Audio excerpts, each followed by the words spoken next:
Assalomu alaykum hammaga. Ro'za ayyomingiz muborak bo'lsin. Mana bugun mehnatdagi obyektimizni tugatdik. Mana ko'rib baho berasizlar. Qilgan ishlarimiz haqida tanishtirib chiqamiz. Mana bu yerda Leonardo materialidan foydalanib shunaqa effektli qilib berdik. Mana shunaqa yaltiroq jemchug svetda qilib berdik.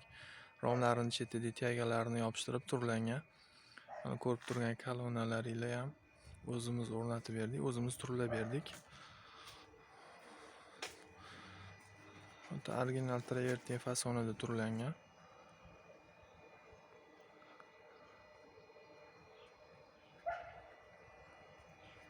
Betek bo'yoqlarida bo'yalib, betek laklari berilgan. Yomg'irga chidamli. Ichki tomonlarini ko'rsatamiz.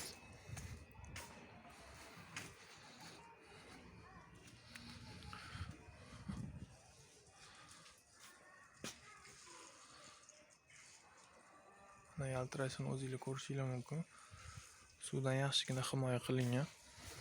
Hovlining ichkarisi. Ichkari tomonda ham ustunlar o'rnatilgan, kolonnalar hammasini turlaganmiz original travertin fasonida.